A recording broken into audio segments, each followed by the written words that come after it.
اهلا صديقي العزيز، كيفك اخبارك؟ من غير مقدمات كتير تعال اقول لك دي انمي جوجو البارت الاول مكروه، واللي في الفيديو ده هتحبه في النهايه. طبعا لكل اللي ما شافوش انمي جوجو ده تلخيص للبارت الاول كامل من الحلقه 1 للحلقه 0، فتابع الفيديو الاخر هناك مش ممتع. اشترك في القناه واعمل لايك لو انت جديد، ويلا بينا. تخيل معايا تكون ماشي في امان الله وانت يا اخي واحد مليونير، بس الكلام ده قديم، الكلام ده كان قديم جدا 1868. يحصل شيء من اغرب الاشياء اللي ممكن تشوفها في حياتك حرفيا. كل اللي كانوا معاك يموت ومراتك تموت وانت ذات نفسك زي ما انت شايف دلوقتي بالظبط على وشك انك تموت. يجي لص بكل بساطة عشان يسرقك ويحاول يفتش اللي معاك، وده اللي بيحصل، بس انت مش عارف اللي بيحصل، انت في فاقد الوعي. اول ما تصحى تلاقي الشخص ده وتمسك ايده وتقول له شكرا لانقاذي. ما هو انت لما صحيت ما لقيتش اللي هو الشخص ده اللي واقف قدامك، فبالتالي هتروح تشكره على كل شيء عمل. اوكي، حاجه بسيطه جدا قبل ما نكمل. لو انتوا عاوزين تعرفوا معلومات لي، انا اختفيت اخر الفيديو كل حاجه، مش اول حاجه في الفيديو، فتعالى نكمل. المهم، بعد ما مر فتره طويله، بعد 12 سنه من الحادث ده، كان ابنه لسه عايش. ومين اصلا هو الشخص ده؟ كان اسمه جورج، اللي هو الشخص الاول اللي هو عمل حادثه ومراته ماتت وابنه كان لسه عايش. المهم، بكل بساطه جورج خلف ولد، او مش هو اللي خلف يعني، مراته اللي خلفت يعني ولد كان اسمه جوناثان، ودلعه طبعا كان اسمه جورج عشان هو لسه صغنون، عنده 12 سنه او 13 سنه، فلسه صغنون يعني. المهم، مش هنا خالص، بدا الموضوع يكبر، بدانا نشوف شخصيه الشرير، والشخصيه اللي هتكون معانا لاخر الانمي تقريبا، اللي اسمه ديو. زي ما واضح، ديو هو الشخصيه الاساسيه الشريره، واللي يلقب به ابو الاشرار في كل العالم. مش عارف اقول لك ايه، بس في كل عالم الافلام والمسلسلات والانميات هو ده زعيم الاشرار والقائد. ليه هو زعيم الاشرار؟ اولا نشأ في بيئه صعبه، ونشأ في بيئه اقل شيء يقال عنها انها بيئه حقيره، فبالتالي صديقي العزيز بالنسبه للموضوع ديو اكلمك عنه اكتر بعدين، لكن فعليا ديو كشخص هنفهمه اكتر مع الوقت. وفي هذا البارت اللي بكلمك يجي هنا موقف بسيط يوضح لك من هو جوناثان. جوناثان هو شخص، يعني مش عارف اقول لك ايه، ان هو فعلا شخص مثالي، وعلى فكره انا بشبهه معظم الاشياء، علشان كده بحب جوناثان وبعتبره انا اللي في الانمي. عشان كده هتفهم انت يعني بتحب جوناثان ليه، وفي نفس الوقت الناس اللي بتحبني في القناه هم عارفين وبيحبوني، هم مش عارفين، بس انهم عارفيني من جوه لكن مش عارفيني يعني جامد. فانا بقول لك انا تقريبا انا جوناثان، الشخص النبيل اللي بيدافع عن الناس، الشخص اللي بيقف ضد اي حد وحش. وده اللي حصل فعليا هنا في الموقف ده. جوناثان كان بيدافع عن واحدة عمره ما شافها في حياته، بس كان في يعني مضايقات وكده، فهو اتدخل وفعلا كان بيحاول ينقذ الموقف. جوناثان شخص نبيل من هو صغير، لكن بعكس ديو شخص غير نبيل بالمرة، وابوه اب جشع. ابوه اداله وصية وقال له انا انقذت واحد من عيلة جوستر، فبالتالي روح كون هناك اغنى رجل في العالم. فبالتالي هو بكل بساطة استغل الفكرة او الحاجة اللي عملها عشان يقول ابو جوناثان ابني جاي عندك عشان انا في حالة وحشة، يعني ساعد ابني. المهم، هنا زي ما احنا شايفين جوناثان بيقول يعني انا واحد نبيل يا حبيبي بعيد عن الكلام ده، يعني احنا مش جايين عشان شوية كلام من ده، انا انقذتك لانك كنت في ورط. عموما نروح للي بعد. ابو ديو مات، ولما اقول لك ان ابو ديو مات فهو مات. تخيل رد فعل ديو ايه على ابوه. طبعا لان هو كان بيكره ابوه، وده طبيعي ان واحد او يعني ابوه كان بيشرب خمره النهار، همه بس يشرب خمره، فطبيعي ان هو يكره ابوه. تف على قبره ومشي، ولا كأن حاجه حصلت، وقال لي واحد زاله. المهم، يوما ما لن اخضع لامر احد، دي الكلمه اللي لازم نفتكرها عن ديو جدا، كلمة ديو اللي هتأثر لغاية آخر الأنمي وكمان آخر البارت. اللي شاهد البارت الأول شكرا لمشاهدتكم الفيديو، ولو وصلت لغاية آخر الفيديو عموما شكرا برضو مقدما من دلوقتي. اللي ما شافش الأنمي تابع معايا للآخر لأن الموضوع كبير جدا قدام. المهم، يحصل إن ديو فعلا يروح لعيلة جوستر. بعد ما يروح لعيلة جوستر الموضوع هنا يتطور ويكبر جدا جدا عما أنت متخيل. الموضوع هنا بدأ يكون أكشن أكتر. ديو قدام جوناثان وبيتعرفوا على بعض، شخص عكس شخص بالمرة، وقدام بعض وبيتعرفوا على بعض ويسلموا على بعض. المفروض طبعا لمعلوماتكم ديو راح هناك عشان يخرب البيت او قصر ده بتاع هالي جوستر. هالي جوستر كلها لازم يعني قدامه تنهار، لازم ياخد الحكم، لازم يكون غني. ده تفكير ديو الاول، ولما اقول لك تفكير ديو الاول هو تفكير ديو الأول. المهم بعدها بفتره بسيطه كان في ملاكمه، وانت عارف الملاكمه فيش يا مرحمين، والبطل القومي كان بتاع المنطقه اللي هي يعني هم كانوا عايشين فيها في انجلترا كان جوناثان جوستر، البطل القومي في هذه المنطقه. والمشكله ان كان اللي ضده واحد اتربى عيشه شوارع. كل اللي كانوا في الملاكمه ديت كانوا ناس يعني بسطاء وريفيين، وغير كده مش ناس يعني بتوع عنف وبتاع، لا، واحد عادي يعني مش عارف اقول لك، واحد ابن ملك عاوز يكون ايه شرس، ولا لا عادي، واحد اقل من العادي كمان في الملاكمه. فتخيل كده مين اللي يكسب؟ اكيد ديو اللي يكسب الملاكمه. الملاكمه فعليا كانت ما خدتش وقت طويل ابدا. كان هنا زي ما تقول كده ديو عمل شيء خرافي، مع اني كرهته في هذا الموقف. تعال بقى نتكلم عن هذا الموقف شويه، لان الصراحه موقف رخم جدا، ومعظم الناس بتقول لك ان الحركه ديت مش لطيفه. بس انا من وجهه نظري ان الصراحه ديو اقوى من جوناثان الى هذه اللحظه. انا بقول لك الى هذه اللحظه، تفهم ده كله بعدين في القادم. طبعا كان هدف يعني ديو ان هو يعمل كده في جوناثان بسيط جدا، وزي ما انت شايف دلوقتي ديو قايل الوحده تمتص الروح وتخرجها من الانسان. هو هدفه انه يخلي جوناثان وحيد. طب ايه اللي هيستفيده من انه يخلي جوناثان وحيد؟ كل ده بقول لك عليه دلوقتي. اولا هو عاوز يخليه وحيد، يعني وحيد معنى الكلمة، ما يعرفش حد، ما يكلمش حد، كل التواصل يكون معاه هو ديو، إذا كان ما بينه وبين أبوه، إذا كان كل شيء. عاوز يمسك الحكم حرفيا زي ما قلت لك. المهم ننتقل للي بعد. بعد شوية وقت يعني جوناثان يتعرف على إيرينا بنت ديلتون. بنت ديلتون اوكي، اسمها غريب شويه، بس يعني ايرنا، انا بحب ايرنا، بس يعني هي واحده موزه الصراحه، وجميله وتحفه، مفيش الطف منها عشان كده في انميات، يعني لطف واقعي، لا مش لطف اوفر بتاع الانمي ده، لا لطف واقعي. معلومه على السريع، انمي جوجو البارت الاول للثالث واقعيه فيه مغموسه مع الخيال. فانت حلوه كلمه مغموسه دي عموما، يعني هي مغموسه مع الخيال، فاهم؟ فالخيال مع الواقع كله في بعضه، هتحس بانك قريب من الانمي بشكل. عموما تعرف على ايرينا، وبعد ما تعرف على ايرينا بعدها بشويه وقت حصل ان ديو اعترض طريق ايرينا، واللي حصل اسوأ مما انت متخيل. طبعا في لقطات مش هظهرها هنا في القناه، لكن ديو عمل شيء اللي هو باس إيرينا، اوكي. وهنا ديو قال كلمة خبيثة جدا: لن أسمح لجوجو أن يحظى بأصدقاء أو أحباء. أحباء. هنا وبهنا يظهر وش ديو التاني اللي ما كانش عاوز يظهر دلوقتي. ديو شرير بطبعه من هو صغير، عاش في بيئة ساعدته ان هو يبقى شرير. المهم يحصل شيء من الاشياء اللي بحبها ومن الفايتات اللي بحبها جدا، فايت ديو وجوجو او جوناثان. بحب انا ديو وجوناثان. المهم الفايت ده من افضل الفايتات، لان فعليا انت بتشوف ان جوجو بيتحطم من الخارج، والداخل بيقول له اذا تحطمت دلوقتي هتعرف تعمل اي حاجه في المستقبل. وفي نفس الوقت ديو هو اللي هيكون لازم تخرج بره الموضوع ده، لازم تقضي على ديو دلوقتي. ففعلا ده اللي حصل، ان هو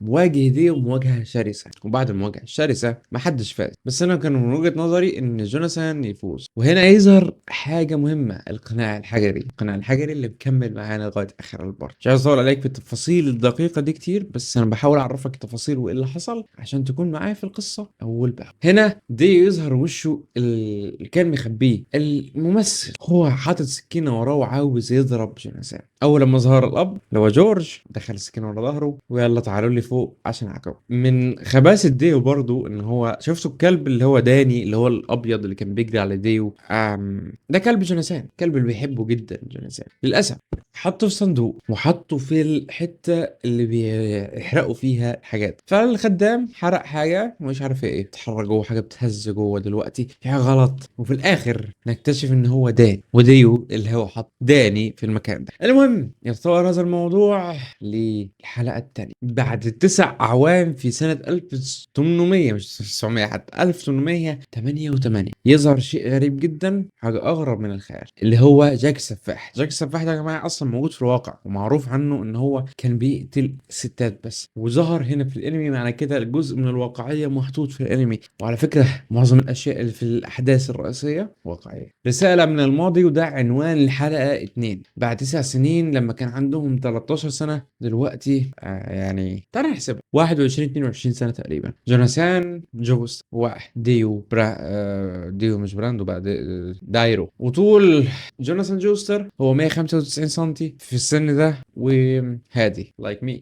اوكي. في ناس كتير جدا كانت بتقول ان جوناثان شعره ازرق، ما فيش حد شعره ازرق. ما هو ده الخيال يا جماعه، الانمي فيه خيال، لازم يكون فيه خيال. لو كان شعره اسود زي مثلا عادي بطل شعر اسود، مليون بطل شعر اسود، مفيش تميز. البطل مش حتى مش امريكي، لا بريطاني. يعني مش عارف اقول لك غير ان كل حاجه ماشيه بعكس المسار الطبيعي. مش ياباني ولا امريكي، لا هو بريطاني، حد ثالث خالص، فاهم؟ قصه مختلفه تماما. المهم لاحظ هنا ان ديو كان بيساعد جوناثان في المباراه. الغريب ان هم كانوا بيساعدوا، والاغرب هنشوفه دلوقتي. جوناثان بدأ يفتكر ان هو اللي حصل له كله في الماضي، ان هو قتل داني وقتل صداقته مع إيرينا. موضوع كبير جدا يا جماعة، مش حاجة بسيطة ابدا. المهم بعد ده كله لما كان بيتسأل ديو عن ما هي نوع علاقته مع جوناثان، قال له علاقة لا تجعلني أب. هو كان من جواه علاقة لا تجبرني على الضحك. يقول لك هذه الأعوام السبع قد قضيتها بالتظاهر بصداقة جوجو، كانت من أجل هذه اللحظة اللي كنت بقول لك عليها من أخبث شيء ممكن تشوف. أبو جوناثان اللي هو جورج تعبان. وإيه سبب التعب؟ سبب التعب بكل اختصار، عشان ده ملخص، مش هقول لك القصة بالتفصيل يعني. ملخص التعب كان إن ديو كان بياخد الدواء ويغيره هو، يحطه سم عشان يقضي على أبو جورج. وكان الموضوع واضح بتلك الطريقة. جوناثان لاحظ إن هو فيه شيء غلط، فقال له أنا هراجع الشيء اللي أنت واخده. والحاجة اللي أنا ما قلتلكش عليها وما ذكرتهاش، جوناثان كان مهتم بعلم الآثار، فكان مهتم بالقناع الحجري. القناع الحجري كان قناع غريب. هتفهم ليه غريب دلوقتي، لان هو لو انت فاكر او لسه اقول لك عن القناع الحجري، فلو وصلت لي اعمل لايك واشتراك. طيب يفضل. القناع الحجري هو قناع بيمثل شيء غريب، من اغرب الاشياء اللي ممكن تسمعها في حياتك. هتفهمه اكتر كمان كام دقيقه. عموما كان جوناثان بيحاول يتفقد القناع الحجري وعارف كم معلومه عنه، بس هقول لك المعلومات ديت بعدين. المهم بعد كده نروح لنقطه في غايه الاهميه. جوناثان اكتشف ان في سم محطوط لابوه فعليا. بس الحاجه الغريبه اللي في قمه الغرابه، او ركز معايا في قمه الغرابه، ان جوناثان عرف مكان السم من ديو، وعرف ان هو اللي بيحط السم لابوه بسبب رساله موجوده بتاعت ابو ديو. دايرو نسميه دايرو، اوكي؟ يعني نيك نيم كده، فاهم؟ المهم دايرو عباره عن شخص زباله حقير. في الرساله كان كاتبها لديو، قال له روح عشان تكون مليونير واصبح غني. طبعا هنا جوناثان فهم ان هو مبعوث لهنا عشان يكون مليونير او يكون غني او اغنى رجل في العالم. الرساله دي بتوضح ان هو جاي عشان يستولي على القصر اللي هو يملكه عائله جوستر، وجورج جوستر هو اخر العائله. هو جوناثان لو خلصهم انتهت عائلته. طبعا جوجو جاب كل الاطباء وقال لابوه كل الاطباء دول ما تاخدش الدواء الا منهم، فده عشان يامن حياه ابوه. المهم بعد كله جوناثان اتجه لمكان ما في بريطانيا عشان يروح ياخد الدواء او الترياق بتاع السم. في الوقت ده كان ديو اصلا بيتعمق في امور القناع الحجري وعاوز يفهم اكتر القناع الحجري ده بيعمل ايه، لازمته ايه اللي بيعمله، اللي مش بيعمله، وهكذا. فباختصار شديد جوناثان هناك قاتل ناس عشوائيين قطاع الطرق وكده. وكان من احدى هؤلاء الناس واحد اسمه سبيد واجون ده من اكتر الشخصيات الغريبه فعليا. اول لما شاف جوناثان وقف سكينه بايديه ومجموعه سكاكين وموضوع كبير جدا بايديه، وعادي يخسر صوابعه ويخسر ايديه عشان ابوه، قال له انت فعلا شخص نبيل وانا هقف معاك. وقال طبعا الموضوع بكل اختصار ان هو بقى واقف معاه، ما بقاش واقف ضده ولا هو كان عاوز يفتشه ولا عاوز، لا ما عادش عاوز الكلام ده كله. المهم في لحظه من اللحظات بقى كان يعني هم خد 3 ايام جوناثان في الموضوع ده. بعد ال3 ايام او في اثناء ال3 ايام جوناثان كان لسه راجع يعني. فديو كان بيشرب خمره عشان هو طبعا خلاص فقد الامل في حياته.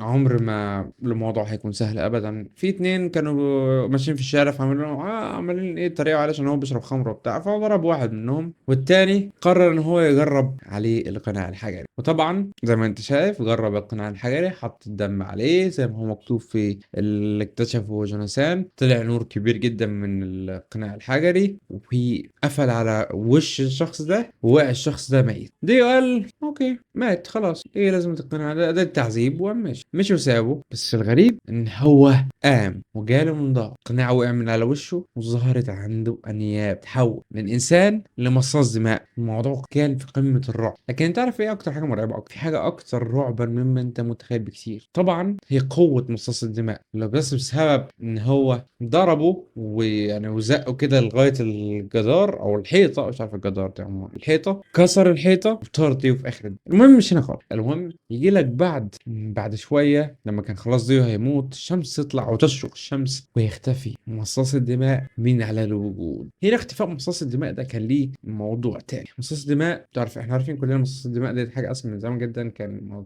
مطلوع كان طالع عن الموضوع دوت من زمان، حكايات كتير ان في ناس بتمص الدم وبتاع، بتموت من اشعة الشمس. والانمي ده يا جماعة والمانجا مكتوبة 83 1983، فقديم جدا. المهم فهنا اكتشف ديو نقطة ضعف مصاص الدماء الوحيدة، بس قدرته المهولة، قدراته الغير منطقية والغير واقعية في الحاجات اللي بتحصل بعد كده، هي دي النقطة. هنا بقى يوصل لجوناثان على البيت، بس تحصل المفاجأة ان هو يعرف السم جاي منين، ويعرف انه يتأكد 100% ان ديو خائن، ويعرف ان ديو كان عاوز يموت ابوه بالفعل. المهم هنا المخرج بيفكرنا بالتمثال ده، انه هنشوف حلقة 3 خلود ديو. ركز معاه بقى في حلقة 3 لان فعليا فيها حاجات غريبة. اول حاجة جوناثان اكتشف ان ديو هو الخائن، هو اللي عاوز يقتل ابوه، هو اللي عاوز يسيطر على المملكة بتاعت جوستر، عاوز ياخد العرش بتاعه. وهنا برضو نرجع لتوسل ديو، انا ما عملتش حاجة ولا هتوب، وانا اغفر لي وسامحني وبتاع، عمال يعني. لكن في نفس الوقت هو مخبي القناع الحجري هنا. اوكي، سبيد واجون كان مع جوناثان في هذه الموضوع، وقال له ده من اكتر الاشخاص اللي انا قابلتهم دناء. تخيل، يقول له انا عايش في شوارع كلها زي الزباله، هذا قولت ارض كثيرا من الاشخاص السيئين. يقول له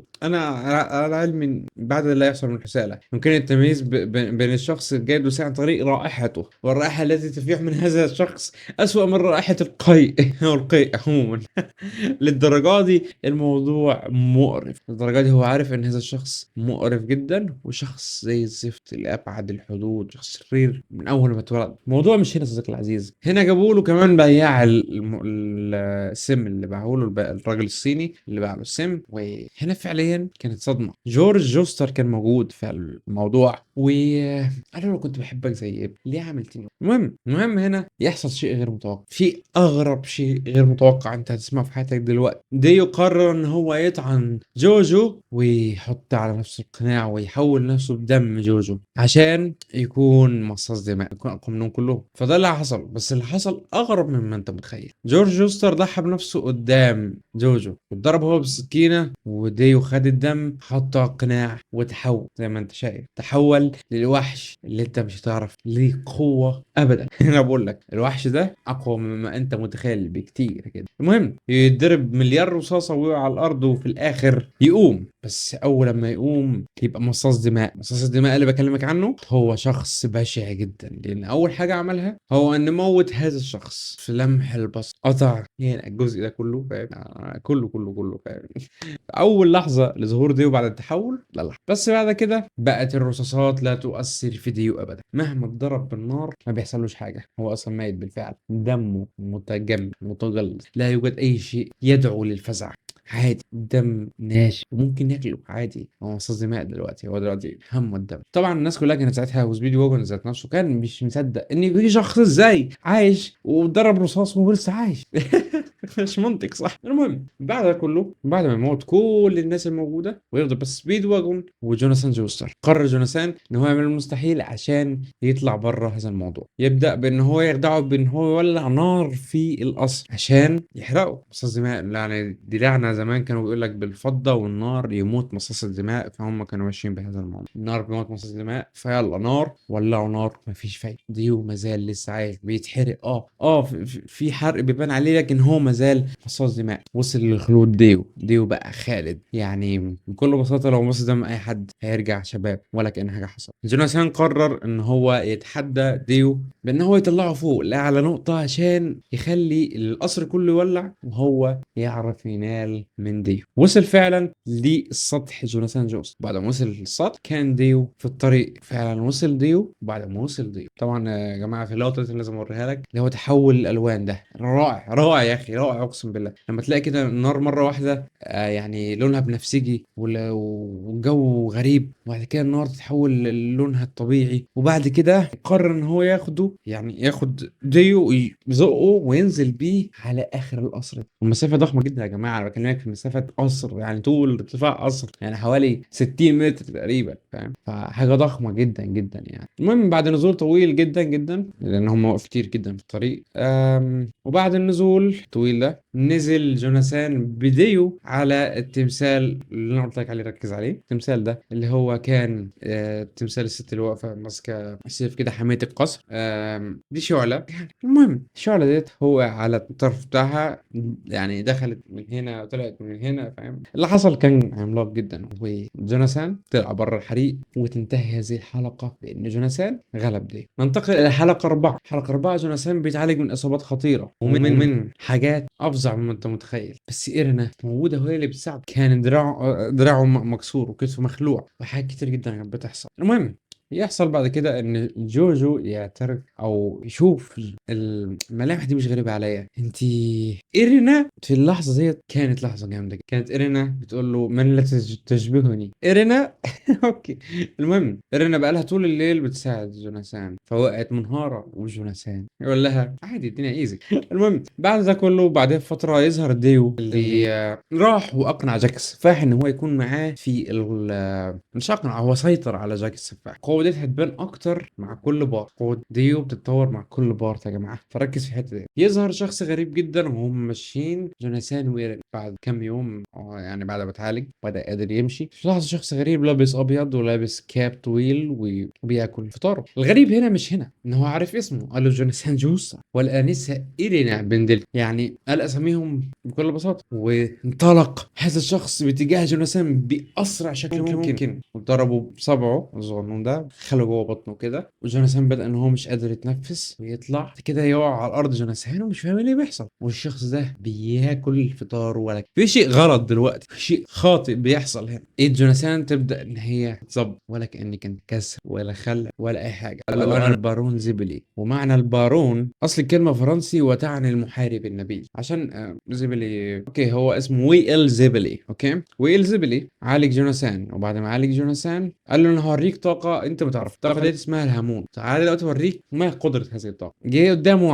علشان ضفدعه وقال له انا مش هاذي الضفدعه ديت وهدمر الطوب اللي تحت. فهم كانوا، هو ما قالش كده بس هو قال انا هوريك الطاقه. فاللي حصل فعليا كان غريب، ان هو ضرب الضفدعه وما اتدمرتش الضفدعه زي ما انت شايف. ده ضرب الضفدعه دلوقتي هوب، ولسه اللي تحت الضفدعه هو اللي اتكسر والضفدعه سليمه. كانت حاجه عجيبه جدا، حاجه اغرب مما انت متخيل. القصه هنا تبدا الان، والقوه دي اسمها سيندو وتلعب الهامون. هامون طاقه الموجات هامون موجه وسيندو هي الطاقه اللي بتولد الموجه. فقال له بكل بساطه ان انت لو انت مفكر ان ديو مات والقناع الحجري تدمر، فلا، ديو عايش والقناع الحجري موجود. هو كان مش مصدق أساسا. ديو انا شايفه ميت قدامي ازاي يعني؟ ها ازاي يعني؟ اقنعني انت ازاي. المهم يحصل حاجه من اغرب الاشياء. بعد كده قرر ديو ان هو ينتقم من جوناثان انتقام مش طبيعي. قرر ان هو ينهي سلاله الجنس البشري للابد. بعد اسبوع بعد ما اتعلم بعض من الموجات جوناثان، قرر هنا وإلزبلي ان هو يعلمه حاجات اكتر عشان يقدر يواجه ديو. الموضوع مش هنا يا جماعه، الموضوع كبير جدا. ليه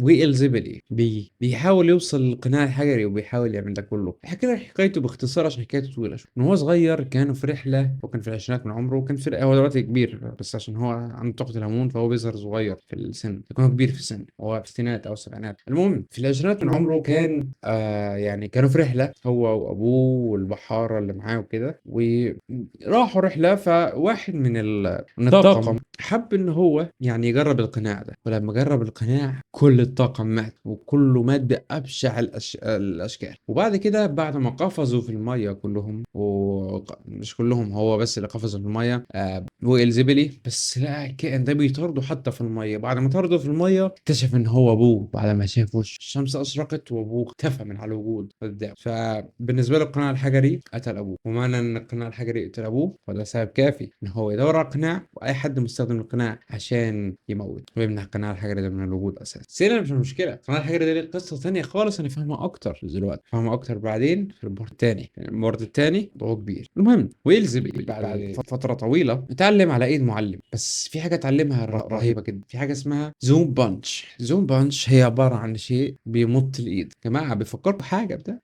وان بيس تقريبا، هو تقريبا كده موجود من 83. بص مط ايده هنا وخلى ايده تضرب جوناثان من هو مكانه، واضح اسمها زوم بانش. اعتقد الاسم كمان متاخد في وان بيس كده، زوم بانش اللكمه المقربه دي من هو قريب بيمط دراعه. المهم كل ده بيعتمد على الانفاس، على النفس.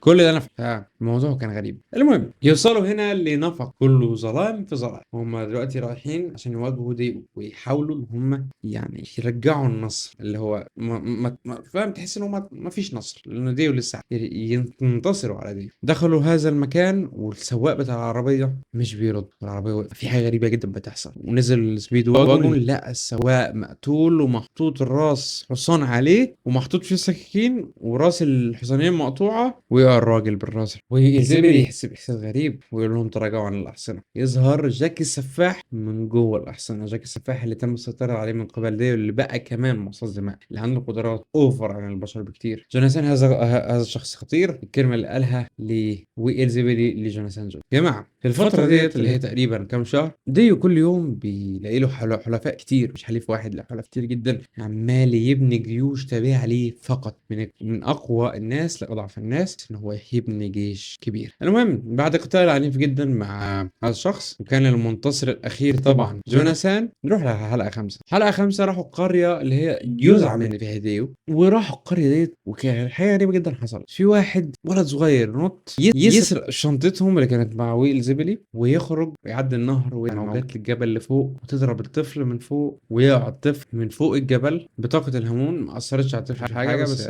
وقعته وبس. الطفل وقع لهم، والطفل ده كان منوم مغناطيسيا. ففي حاجه، ظهر كل الاشخاص اللي هو كان متحكم فيهم، يعني ظهر اشخاص من تحت الارض كانوا ميتين بالفعل. تعرف الاغرب من كده ايه؟ ان انت لسه لغايه دلوقتي ولا عامل اشتراك ولا عامل لايك. اعمل اشتراك واعمل لايك، حاجه هتفيدك لان سلسله جوجو لسه مكمله قدام كتير كتير كتير. البارتات اللي جايه ممكن اعملها على كذا يوم، يعني ممكن تلاقي يوم تصوير ويوم تصوير ويوم تصوير هكذا في حلقات. ده بس ايه، قلت فيديو سريع كده نعمله مع بعض، فاهم، عشان 9 حلقات يعني. المهم بعد قتال كبير جدا يظهر ان ديو عنده قدره غريبه جدا شويه عن الضرر الكامل، لان هو بكل بساطه ممكن يكسر كل ايده.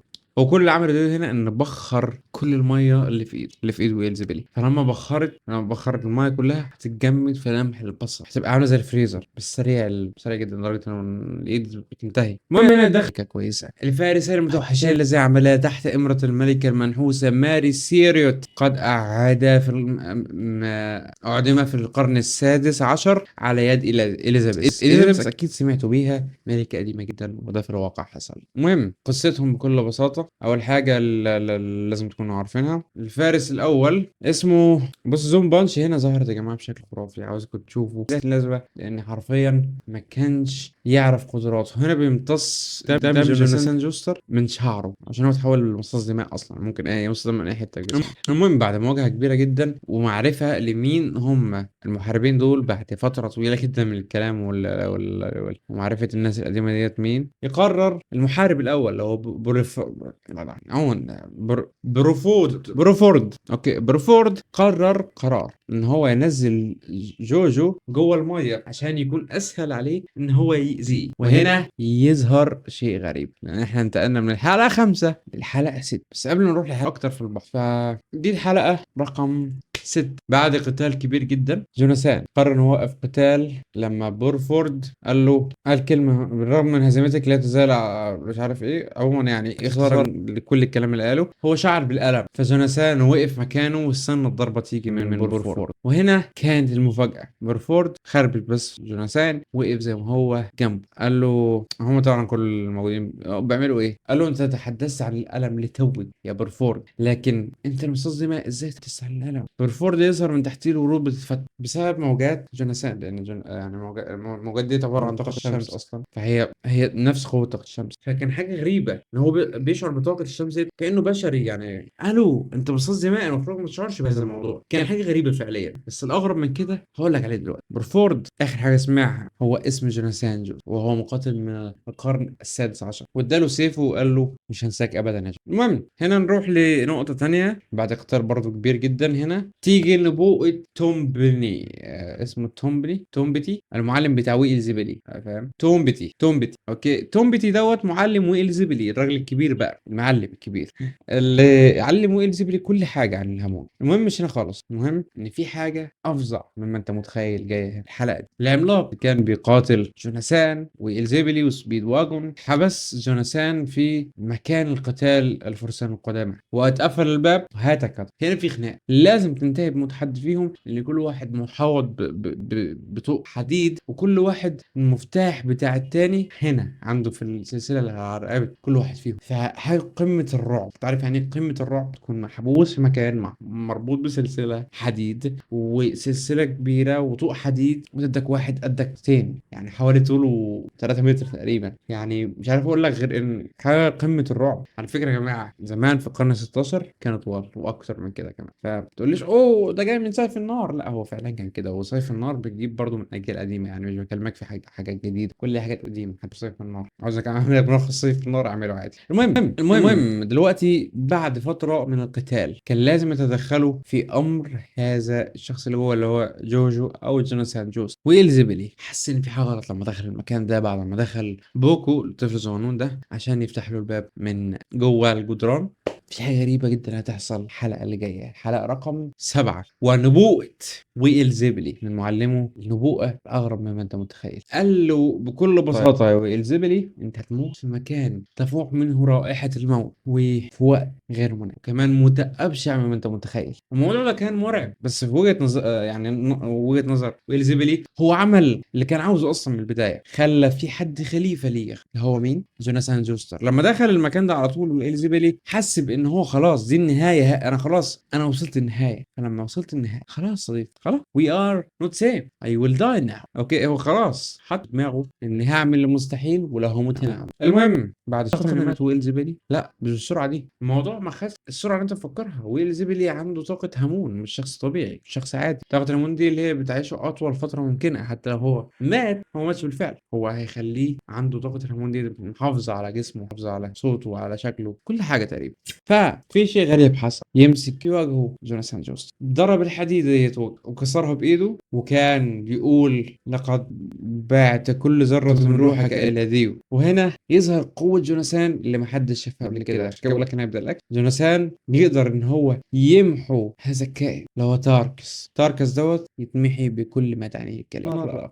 وننتقل لويل زيبلي بعد ما كان بيموت. قال لي ديو وصلته الأخيرة، جوجو انت املي يا جوجو، لازم تقتل ديو وتقتل صاحب القلعة الحجرية. كده مات ويل زيبلي. وننتقل لديو اللي كان محتجز اللي كان محتجز ست زي كنت مش عارف ليه عشان بحب. ارجوك ده طفلي يعيش. اوكي لا داعي للبقاء، اتفقنا يا حاجة، احنا اتفقنا على ان مش عايز طفل وطفلك ده يكون معنا. ايه الاتفاق بكل بساطة؟ المهم هم رايحين للقرية اللي فيها اخت بوك، يلاحظوا شخص غريب وهو ابوك عارفه. يلاقي واحد غريب وعادي، شخص عادي يعني يتكلم عادي، بس كده اكتشفوا ان المنطقة هنا مش امان. ونوصل لشخص غريب جدا حاول ان هو يأذي جوناثان جو، شخص غريب. ويل زيبلي كان بعت رساله لمعلمه تومبتي، والاثنين اللي كانوا بيدوروا حاجه تانية. هو حس ان زيبلي مش موجود فسأل عليه، وايه زيبلي فين؟ عرف كده ان هو مات. اوكي، بعد كل ده نكتشف ان اصلا ديو محتجز اخت بوكو، اللي هي مين؟ اخت بوكو سبحان الله. عموما ننتقل للحلقه رقم 8، الحلقه وما قبل الاخير. يوصل بوكو للبيت، يقابل ابوه بضربه، يقول له انت فين؟ قلقتني عليك يا جحش. ما قلتش كده بس قشطة. المهم الحلقه 8، النزال ده عشان اختصره لك لازم تفهم دلوقتي. يوصل بوكو وجوناثان وكل الناس عند ديو في المقر الرئيسي بتاعه، ومواجهة ديو بقى ده النزال. يوصل زومبي غريب كان عاوز ياكل اخت بوكو، راسه كلها مليانه تعابين، كان حاجه غريبه. المهم كل الافعى دي تلدغ جوناثان، بس جوناثان يتحكم في واحده ويلدغ هو الزومبي دوت بالهامون فيتبخر فورا. المهم مش هنا، المهم فيما بعد هنا ديو يوصل له جوناثان جوز، وبعد كده قرر ان هو يواجهه. الاثنين كانوا متفاجئين جدا من ان هم لسه عايشين. كل واحد انت لسه عايش؟ انت لسه عايش ازاي طيب يعني؟ المهم ديو مفكر دلوقتي عشان هو اقوى بكتير جدا من البشر، ممكن بالاف المرات، ان هو اقوى من جوناثان واذكى كمان. لكن في حاجه دايما كان ابليس غافل عنها، ان هو اغبى من الانسان مليار. فهو غبي وليس ذكي، هو كان غبي جدا. المهم بعد هو كان غبي ومتسرع تمام، فهو مفكر دلوقتي ان هو يعني كائن اقوى من البشر واذكى من البشر، لكن هو بالفعل اغبى بكتير. هو مصاص دماغ. وهنا حان وقت النزال الغريب جدا والاغرب منه. هنا ديو قرر يواجه واحد من تلاميذ تومبتي، هو واحد من اصحاب ويلزبلي. المفاجأة ان هو لما راح عشان يواجه ديو بكل بساطة كان قتال نايم، حرفيا نايم، لان كل اللي حصل ان كان مفكر هذا الشخص ان هو جامد وبتاع. ديو جمد كل جسمه في اجزاء من الثانية، ووصل السرعة ديت من ايقاف، مش من ايقاف اللي هو تجميد الشخص، تجميد شخص في اجزاء من الثانية قبل ما يلمس شعره. قمة الرعب، فين ده قمة الرعب. بالنسبة للانمي التانية مثلا لوفي يموت في لحظة قدام ديو، حرفيا مش ببالغ، في لحظة قدام ديو يموت، هيتبخر كل الدم اللي في جسمه وخلصت. المطاط مش هينفع، لان اصلا قدرة المطاط موجودة هنا، بيقدروا يمطوا اجزاء من جسمهم براحتهم، فاهم؟ بس مع ان في حاجات تانية هتبين لك ان فعلا وان بيس واخد كل حاجة من الانمي ده، مش ببالغ، بس واخد معظم الاشياء اللي انت عارفها عن القدرات في الانمي ده. المهم مش وان بيس بس، معظم الانميات واخدين منه، او مش معظم، نقول كله كمان، لان حرفيا كله في حاجة من جوجو. المهم هنا ديو يبدأ ان هو يموت هذا الشخص بحركة. عمل كده بس تفكك جسمه تطاير، وان هو كان تلج، فضل منه راسه اللي كان مجمد برضه من تحت، فكان في لسه اللي هو اخر الروح بتكون موجوده في الدماغ اصلا. فهو ضرب بس ديت، ضرب الورده اللي انت شفتها دي وبس، ومات حرفيا. المهم ننتقل لاحسن شيء في المواجهه، قطع ديو بالنص لقسمين. جوناثان قتل ديو، يعني يعتبر قتله، هو انسان طبيعي خلاص، بس هو ما ماتش، هو مصاص دماء، هو خالد ومخلد، فبالتالي مش هيعمل اي حاجه، بالعكس هو جمد ايد ديو ايد جوناثان، دي وين ايد جوناثان، وكمان السيف بتاعه اتجمد. ودلوقتي حان وقت لتحطم جوناثان، وكده بيبدا ان هو يمص دم من الوريد مباشره. السيف كان على نار، فبدا الثلج يسيح اللي هو كان متجمد. فجوناثان طلع السيف، وديو قطع السيف بايده كده بمنتهى البساطه، ولكن حاجه حصلت حرفيا، رعب، قوه مرعبه. وجوناثان ضرب ديو هامون في الوش، ضربه في الوش، بس تجمدت ايد جوناثان، وده كان امر غريب. المهم نوصل لان ديو يرجع عادي لشكله الطبيعي، ولكن حاجه حصلت، هو مصاص دماء في الاول والاخر.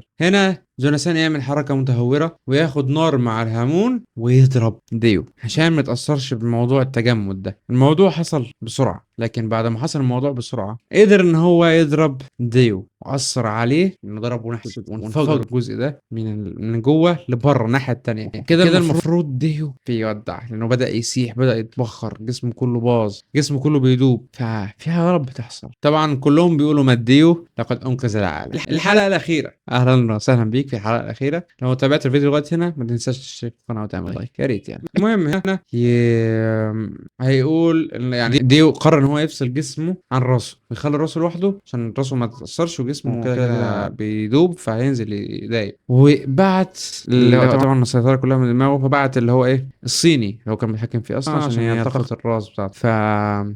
بكل بساطه قال له انت بحاجه لجسد جديد، وخده وماشي ولا كان حاجه حصلت. وتم تدمير القناع الحجري، والدنيا زي الفل، والجو زي الفل. وكمان جوناثان اتجوز إيرينا وشهر العسل هيقضوا في امريكا. هم حاليا رايحين على سفينه عشان يسافروا امريكا ويقعدوا هناك شهر عسل، حاجه جميله. وهنا في صندوقين، في صندوق كبير في صندوق صغير. ركزوا على التفاصيل دي لانها بتهم جدا يا جماعه. المهم في الصندوق الكبير في حاجه مهمه جدا هتفهموها في الاخر، في اخر الحلقه دي وفي اخر الفيديو ده برضه. هنا راسل جوستر بيقول انا خلاص رايحين شهر العسل ونفسي اتجوز والله. يعني شكرا. معلومه سريعه. المهم بعد الموضوع ده بفتره، بعد ما مشيت السفينه بشويه، الدنيا ورديه والدنيا جميله، بس في نفس الوقت في حاجه غريبه جدا بتحصل. في واحد كان بيشرب خمره فوقع منه اللي هو انت عارف القسيس كان بيشرب خمره فوقعت منه علامه الصليب وقعت تحت، فاهم؟ فمش عارف استهزاء بالدين المسيحي. طيب مش فاهم، انا مش فاهم. المهم بعدها بفتره نلاحظ حاجه غريبه، حاجه من اغرب مما انت متخيل. هم قاعدين المفروض بقى يشربوا نبيذ ولا اي شيء، والدنيا حلوه وقاعدين يتغدوا والدنيا جميله.